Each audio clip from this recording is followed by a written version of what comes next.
everybody. Welcome to our parent Q&A this morning. I'm going to give attendees just a few moments to kind of get themselves logged in before we begin.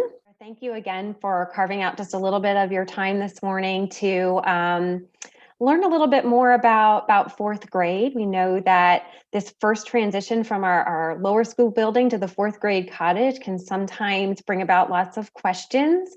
And so we do a lot of work with the kids to prepare them and answer their questions in the classroom, but we know that that doesn't always make its way home, that information to you all. So we wanted to just be able to share with you a little bit, a sneak peek about fourth grade today, really some higher level topics so that you can understand kind of what your students this year have experienced in third grade and how that's preparing them for fourth grade, and then also some of the slight differences as your students advance into the fourth grade year. We're not going to dive too far into curriculum topics tonight because you'll be able to learn about those at the beginning of next school year at curriculum night. But if you have follow-up questions specific to curriculum, you're welcome to send me those directly after this webinar this morning, and I'll be happy to answer them or set up a conversation with you. The other small housekeeping thing that I'm just going to mention, we're going to begin with just a brief presentation. If questions arise during the presentation, please type them into the Q&A feature of Zoom. And then after we've kind of gone through our presentation, we will go through those questions. And then if you have questions as we're answering questions, again, please feel free to pop those into the Q&A section. So I'd like to say again, just good morning. I have our third grade team here and our fourth grade team here, and they're gonna just share a little bit with you about fourth grade. So let me just get their presentation up. All right, we're gonna get ourselves started here. All right, take it away, team. All right, good morning, everyone. I'm Megan Wright, in case I don't teach your child. And I wanna start out just by covering some expectations, and what I hope that you will notice throughout this whole little presentation is that a lot of what we do in third grade is very similar to what we do in fourth grade, or what your children will do in fourth grade. And so hopefully you get some comfort in knowing that they are most definitely prepared to move into fourth grade and go down to the cottage. So the expectations, at the beginning of the year, it's really about building community and establishing those routines. So there's definitely an ease into the school year. Children are allowed to make corrections, and it's all about, remembering to bring materials to home and back to school, and writing down homework and assignments in their agenda. And then once that foundation is established, we really want to push them to build that independence and their responsibility. So definitely by the second term, you're going to see an increase in what is expected of them throughout the year. And then the only kind of slight difference that we had discussed is that, in preparation for things like assessments, both grades definitely focus on, practice and repetition in the class, and then as well in using homework. But then in fourth grade, they also will start to use study guides to help them prepare for their assessments.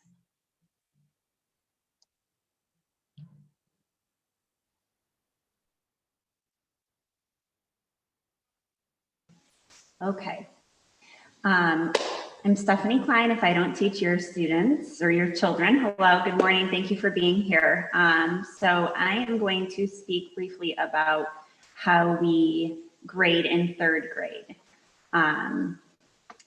So as you know, not all of our work is graded. We have plenty of work throughout the school year that is participation and just, is your child grasping the content? So just kind of informal observations throughout the school year.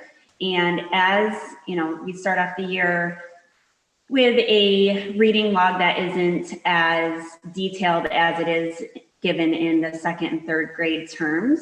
And then in the second and third grade terms, there's generally a little bit more written comprehension as far as homework goes, and also in reading and writing assessments. And we, as you know, that the homework is not graded. It's definitely something that we go over and take a look at. Either the students, collaborate together and share how they came to an answer and explain their reasoning and show their thinking.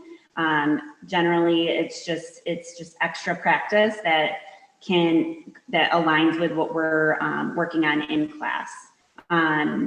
As far as graded work and informal assessments, as you know, our assessments in reading, math, and basically reading and math, word study, as you know, and our narrative writing or our writing projects, there's just one grade given for those. However, for math and reading, the students are able to do corrections in class using different resources, around the classroom that might help them.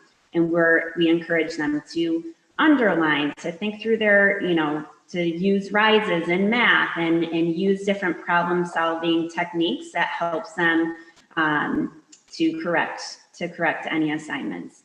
And then as far as, social studies and science or STEM activities, we have rubrics or checklists that help them so that they know what is expected in the larger assignments and projects. Hi, I'm Keisha Enzinger, and I'm one of the teachers, fourth grade teachers down here in the cottage. Thank you for being here with us.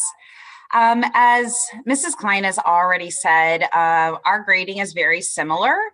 All of our work is not graded at the beginning of the year. As Mrs. Wright has said, we are setting those foundations, and more grading will be looking at participation points. Are you writing in complete sentences? Are you capitalizing?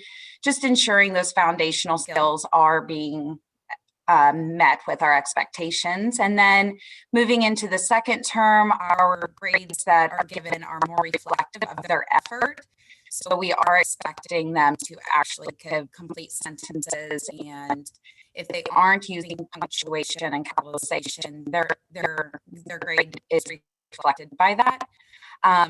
As they do in third grade, our homework is not graded either. It is more for practice to continue practicing the skills that we have already been learning about. Typically, we will give homework at the beginning of the week in a packet form, and I know Mrs. Swan will touch on this in a few minutes, but it reflects the previous week's work. So they will not be practicing the skill that we are introducing and teaching that week. It is a practice for the next week. And their graded work can be corrected and returned for a better grade in the first and second terms. We send our graded work home in a folder every couple weeks, and you're able to look through it with your child.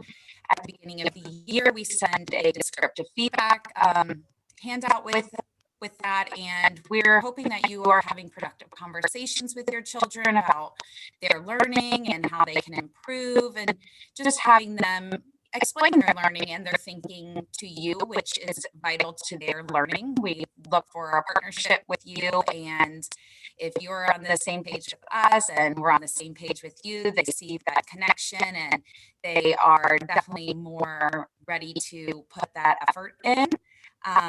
So when you are able to check over their work with them, they are able to return any work that, if they've missed a point or two, they can always return it with a circled correction, and it can be changed in the grade book. And then as time goes on, by the third term, we try to take that away as we are setting expectations for middle school then. Not all middle school teachers allow corrections, so we are working towards setting those expectations, just as Mrs. Klein and Mrs. Wright are doing right now for us. And we do a lot of projects, and we do typically give rubrics for those, so the students are definitely well aware of those expectations. We are going through those rubrics. The rubrics are sent home before they send it in. Oftentimes we have them self-evaluate. Have I turned this in? Have I completed this part? Just to make sure that they are well aware of what they need to be doing. We do grade for reading, or excuse me, for science and social studies. And that I know is a little bit different than for third grade. But it is part of taking notes and completing those study guides and participating in those projects that we find valuable, and they do receive grades in that. For reading, they will have often a book club assignment or a larger poster project that they might reflect their learning with, and that will be graded. And our assessments at the beginning or end of a unit are not graded. It is for us to make sure that they are right where they need to be and what kind of growth they are able to show us. And in math, we have quizzes and exit slips and in-class assignments, as well as exams or tests that they are taking. And in writing, they have an informal assessment at the beginning of every unit, and at the end of the units, they are assessed on their writing. We just finished up our informational writing, so they wrote a research paper. So going along with the curriculum and identifying what they've done is part of that grading system. So I hope that clarifies a few of the grading things in fourth grade. All right, and we know that there were some questions about homework as well. So in third grade, the homework that we have is given Monday through Thursday. And at the beginning of the year, again, it's a little bit of an easier entry into the expectations as they build throughout the year and their independence and responsibility grows. But every night there is reading and math, essentially. And for reading, we expect 20 to 30 minutes of reading and then filling out a reading log, which the teachers will give to the students to fill out each night. And that work also grows with them, you know, as they are learning things in class. We might send home reading passages for them to practice what we have been discussing in class. And there's always a math worksheet or pages from their workbook that is related to the current unit that they are doing to have that extra practice. And then word study is something that they should be looking over their words, practicing transfer words, and especially before assessments, that's an expectation.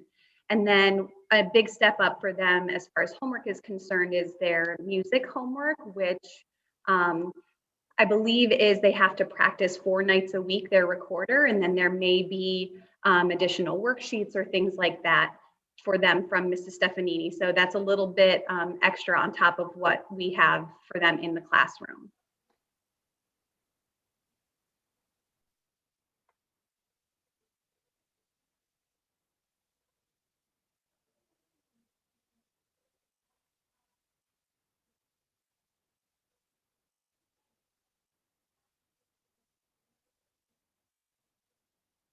Ms. Ensinger, do you want to speak just a little bit more about the homework in fourth grade? Yes, I can. Mrs. Swan was trying to fix her volume, but I will go ahead and start us off. Homework in fourth grade, as I mentioned earlier, we send a packet at the beginning of the week, and it's due the last day of the week. Typically, there is about 1 page per day. So if it is Monday through Friday, a typical week, we are expecting one side of the homework to be completed nightly. Yet we know that students start participating in a lot more activities outside of school. And there might be swim practice one evening, or you've got gymnastics or tennis. And right now we're trying to build those skills of, managing their time. So I have one student, she is busy all week, and Monday is her free night. So she does all of her homework in one night. whereas other students are managing their time and they're completing about 10 to 15 minutes of homework each evening and turn it in on Friday. They're able to turn homework in early, that's no problem. And if they have questions, we are available before school, after school, throughout the day, but we do encourage them to complete it at home. In addition to the packet that is sent at the beginning of the week, we do expect nightly reading. And we usually start off by building that reading stamina again at the beginning of the year, 15 to 20 minutes nightly. And by the second term, we have expectations that they're reading for 30 minutes. That might look 30 minutes in bed before going to sleep. It might be 30 minutes in the car ride on the way home, but we're just hoping that they get about 30 minutes of their independent reading in. And in addition to that, once we start fully into our reading program, we are hoping that they complete sticky notes about their reading. It is a little bit more than a stop and jot. We start out with that stop and jot, much like third grade does for theirs, and then we amplify it, and we're hoping that they put a little bit more and they're synthesizing their reading and talking about what that makes them realize and what they're thinking about and just how their thinking has changed. And then Miss Kilroy does give music homework. They are, fingers crossed, they are going to be doing band next year. And so they will have a band instrument and they will be practicing that nightly. I know that typically they practice, much like Miss Stefanini has a 4 times a week. And I believe Miss Kilroy also has that. So I know they also have that on top of our nightly homework. And then we do take into account that there are tests and quizzes, and we do send study guides home. Study guides are typically not graded either. It is more for participation. We want them to feel confident going into their quiz or their assessment. So we send those home. If their quiz is next week, it would be during this week. So they have enough time, we can give it back to them and they can study over the weekend. And then when there are additional projects, such as our Black History Month project, that is an at-home project, we do try to make sure our homework amount load is reflective of that. We know that they're doing additional work at home, so we are reflective of that with the amount of homework we're giving. So yeah, that's homework in 4th grade. And, just to add on to what Ms. Enzinger said, part of the rationale for providing nightly homework to providing something at the beginning of the week is to help kids start to think about how they want to organize and really plan out their week in middle school.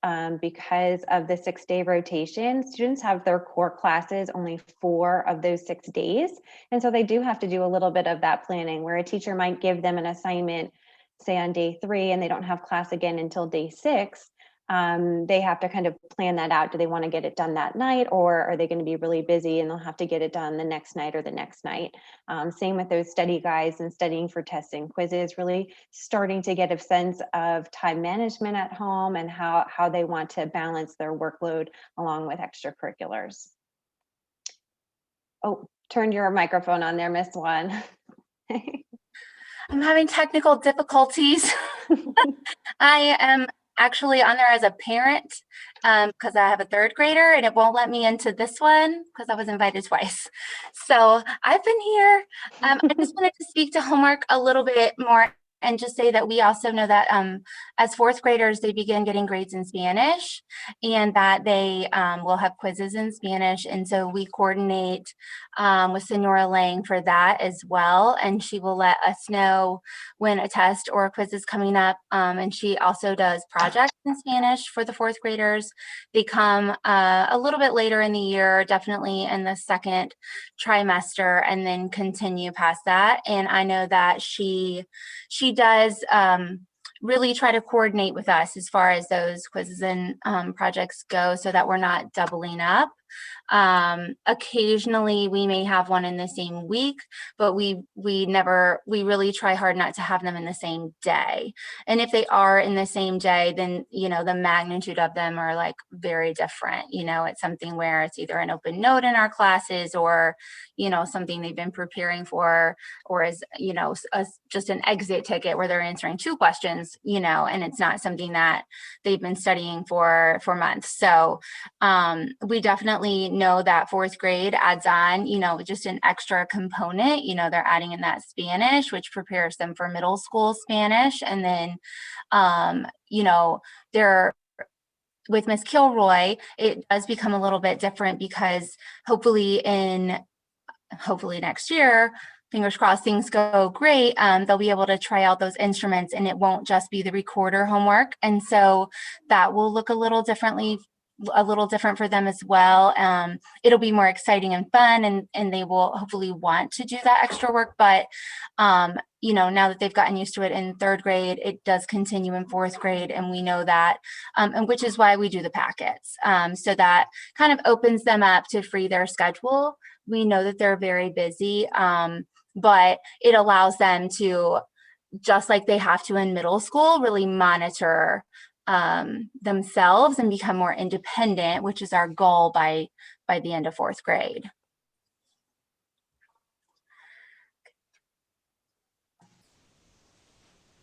Okay, speaking to flexible and small groups, this year's looked, of course, a little bit different. However, we are very hopeful that things will get back on track for next year. So in the past, in 3rd grade, what we have done between the 2 sections of 3rd grade is we have transitioned students between classes based on their needs. So let's say that, Miss Wright and I get together and we look over a pre-assessment and we notice that, or, students or parents have voiced that their child is having a really difficult time with fractions. Okay, so Miss Wright's going to take a group of students that can be pushed a little bit more to extend their learning and really enrich and support their learning. And then whereas the other teacher, I may take the students in more hands-on activities, more support, and helping with reteaching. So we really do that throughout the whole school year, generally, in the areas of math and word study. So based on the students' needs, again, in word study, if they're needing more help with blends and digraphs at the beginning of the year, and then we have students that maybe are already ready to start thinking about prefixes and suffixes, or just words that are a little bit more complex. We also have flexible grouping where I may have 3 groups in my room that are from both classes, and then Miss Wright would have 3 or 4 groups in her room based on the class size.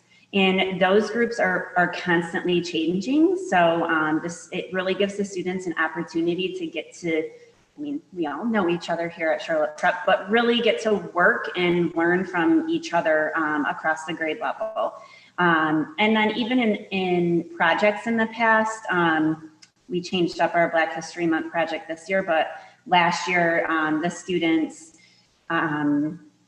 when they were researching their world changer, they worked together in small groups to do research, to conduct research. So we had one student working on the computer, one student reading books, and then another student maybe asking questions and coming up with ideas to conduct that research. So we really enjoy small group learning here, and we think that it's essential for our students and to be successful in 3rd grade.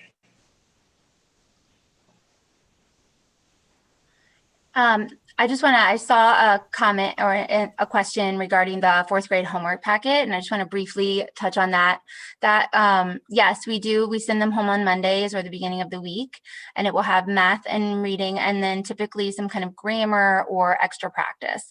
So if we're particularly focusing on a grammar skill, we'll have an extra one for that, or editing paragraphs, or even a science practice, just to give them a little extra support and practice for that. But it is sent home at the beginning of the week and then due at the end of the week, so that they can finish them as needed. And then I have many students that turn them in, in the middle of the week, or I have others that wait until the end, just depending on their schedule. So as far as fourth grade homework, I just wanted to touch on that. And then for fourth grade grouping, we do pretty much the very same thing as third grade. We are able to kind of assess the students along the way during reading and math units of study. And then we're able to group the students based on their needs, whether it's an ability grouping or if it's just a skill or strategy we want to focus on. We're able to work with the kids. And as in a different year, not a COVID year, we're usually able to do that across our classes. And that has been a really fun experience for the fourth graders. And it's been a way for us to get them ready for middle school when they're able to switch classes. So typically we've been able to put them in book clubs that are for the whole fourth grade level, or even do projects where we're able to really work together and have them have, maybe a more hands-on group. If I know that I have a particularly active group of kids, and then Mrs. Enzinger has, a group that is really good with the computers and research, and if we can support each other in that way, then we can really use our strengths to help kids that aren't just in our classes, but really support the kids that are needed for the whole grade level. And that's been wonderful. And we do that for reading, writing, and math. And that's, it's really been successful.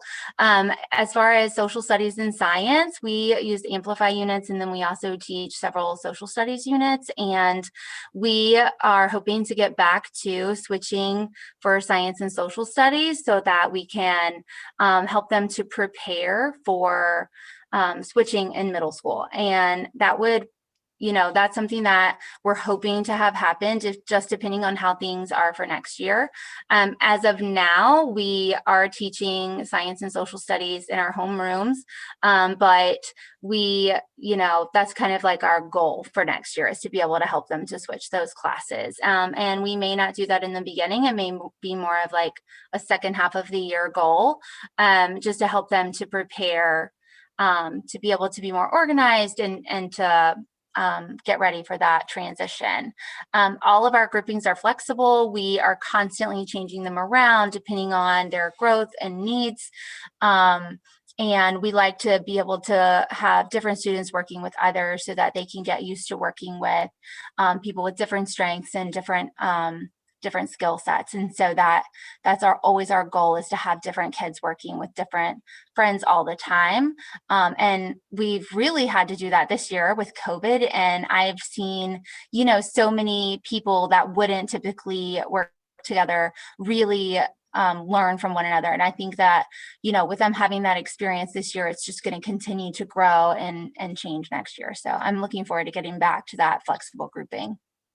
Mrs. Swan, can you just clarify for our parents that are here today, as far as the social studies and science go? I know that, usually one of you typically teaches the science units and one teaches the social studies units. Yes. Will the kids be participating in both science and social studies units at the same time, or do they focus on one area and then kind of flip-flop and then focus on the other?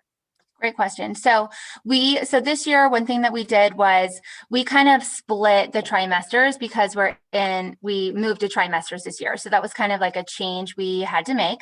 And so we really focused on picking, 3 social studies and 3 science units that were really important for fourth grade. And then our discussion was on how we wanted that to look for next year. If we wanted them to do for the first trimester, just do all science, or if we wanted to do the flip-flop, every other week. thing. And we really haven't settled on what that's going to look like for next year, but we have liked the 3 solid science and 3 social studies units. And so in my opinion, I think that it could really go either way, but I think that we've really found success with focusing in on those 3, and then having next year maybe be a little more normal schedule wise. We will have more success with like really having our time frame. And so my hope is that we could switch the classes and have them be in a science for the first part and then a social studies for the next, and then flop. And so I think that would be a good goal for us. And that's over the course of the term and not, within the same week or day. No, because it's really hard for them to focus on both at the same time. Mm-hmm. The only time we've ever done that is like if we're doing like a Black History Month or a Women's History Month or something like that, a special project where we would maybe throw something else in there, but we try to integrate that in reading and writing. Excellent. Mm-hmm. Thank you. You're welcome. All right. Well, you've heard a lot, and I know that hopefully we've been able to proactively answer some of your questions. And so right now, if you have questions floating around in your mind that have been unanswered or based on what you've heard, you have some follow-up questions, please feel free to type them in the Q&A right now. Our teachers have a few minutes to answer questions, and then I can stay on just a little bit longer to answer questions as they come in. And then of course, after the fact later today, you might think of something, please feel free to reach out to any member of this team, and we'll be happy to get back to you. And then the other thing that I'll let you know is we will be sending out a recording of this webinar later on, so that if you want to go back and review anything that we shared, you should be able to do that. All right, we have a question about band. And I think that we will all do our best to answer this. But the question is, if there is band next year, what instruments are available for the students to choose from? 4th grade teachers, I'm happy to answer that question. So typically the way that our 4th grade band program is set up is it's meant to be an exploratory year for students, so that once they get to middle school and have to elect a music course, they can make an informed decision about first whether they want to participate in band or chorus. And then if they're choosing band, then they know what instrument they're inclined and eager to play. And so the way that Ms. Kilroy has designed the 4th grade year is that the students will spend half the year learning about woodwind instruments and another half of the year exploring the brass instruments. And then within that half of the year, they have opportunity to explore several woodwind instruments, both in class and at home. And then same with the brass instruments. They'll spend time exploring the brass instruments, trying a few out. And then I think in class, Ms. Kilroy has several percussion instruments in her classroom. And so she'll give them an opportunity to explore those as well. The next question is, what can we do over the summer to prep for 4th grade? I think, 3rd or 4th grade teachers, I think that you can answer this.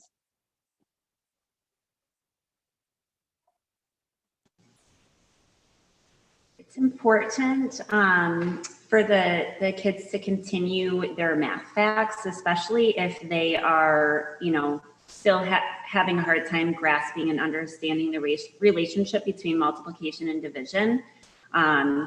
It's kind of one of those things. This week we had a morning work and it was just 3-digit by 1-digit multiplication, and some of the kids were a little slow at it. And I was thinking, okay, we got to make sure that we're keeping up with this. And we do, Ms. Wright and I do a good job at having warm-ups at the beginning of every math lesson. But it was nice to kind of see it in isolation, and just so giving, in the car, singing the songs that we've learned this year and maybe pulling those back up, just any way that they can continue to think about their math facts. If they have their math facts down, speaking primarily to math, just reasoning, so math reasoning, so thinking about word problems, so real world word problems, 2-step word problems, and we can provide anything that you might need as far as that goes for the summer. And I know that in the past we've used Freckle as a resource, and I believe, and Ms. McKeon, I'm not sure if we've decided yet or not to use that for this summer, but that's a great online resource to help spiral those skills and strategies used throughout third grade. And then as far as reading goes, just making sure that they're reading books that they love, and, you know, maybe here and there jotting about their reading and talking about their reading, maybe even, since it's, you know, hopefully you'll have a little bit more time with your son or daughter this summer to just kind of relax and have them explain to you, and even reading a book together and having discussions, and you know, here and there writing a summary or having a connection, and what lesson do you think? So using all of those kind of sentence stems or sentence starters that we've used this year to just continue to help engage them and push them as they go into fourth grade. Yeah, it's all about just keeping those skills that they learned in third grade fresh for fourth grade. And you know, we will be sending, as we typically do at the end of the school year, just before the summer break, we'll be sending home some resources for you all. Some will be digital, some might be print, and that way you can engage with the resources at the level that you are able to and that your child is interested in. But what we know is that over the summer, you know, definitely the more you read, the better reader you become. So engaging with reading as much as possible. And, you know, it is a great opportunity for students to read what they love and passionate about, find new genres that they're interested in, and even connect with others, whether it's you or other family members or friends, about what they're reading.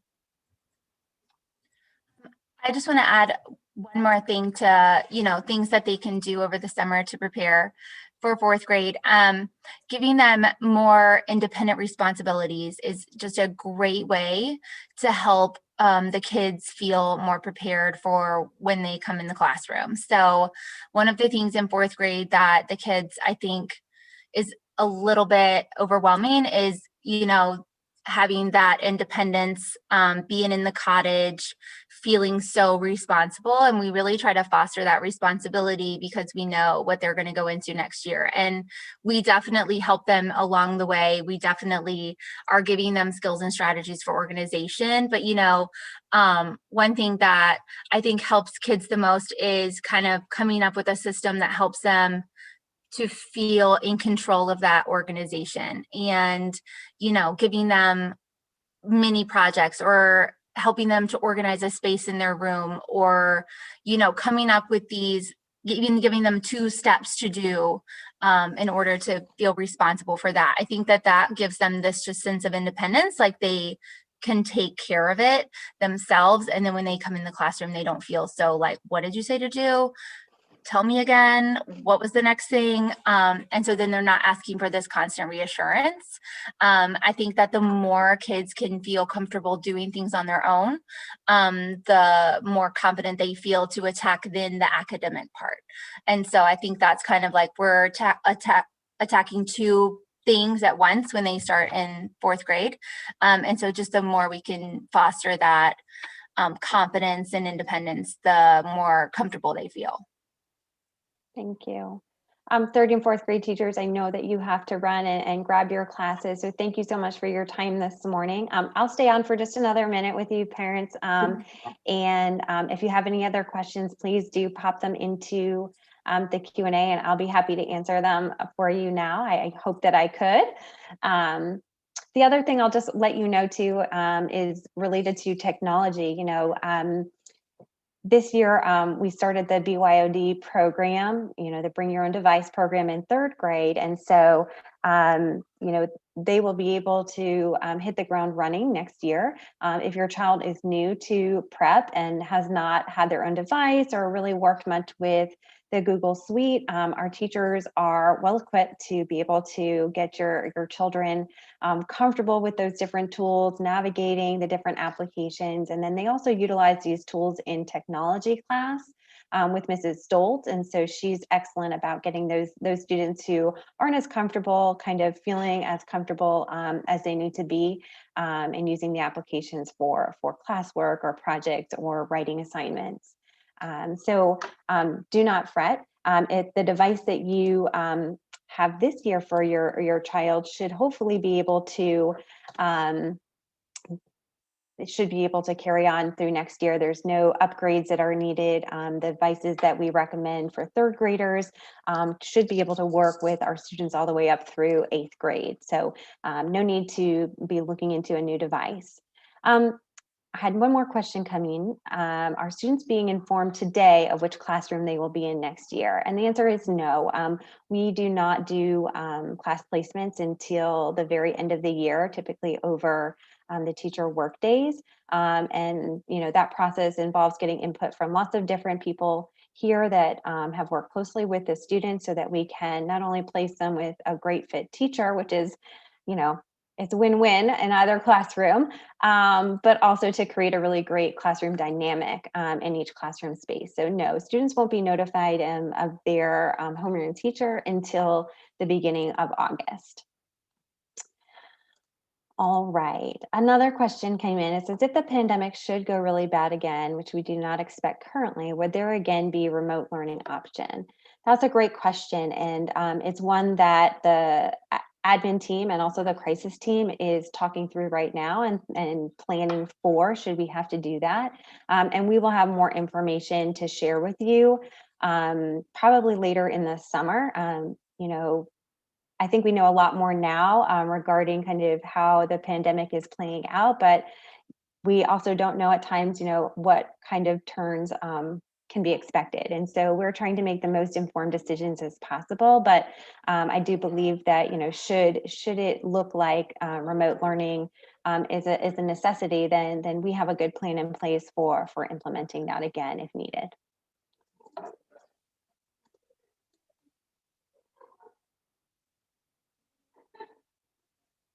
All right, everybody. I don't see any more questions right now, but like I said, if anything pops into your mind later today, later this month, even over the summer, please feel free to reach out to me and I'll be available to answer questions or jump on the phone and just kind of talk through some of the things related to 4th grade with you. But I want you to know that your students have been through a remarkable year and done a remarkable job. I pop into those classrooms a lot, and it's just quite incredible to see how much they've grown.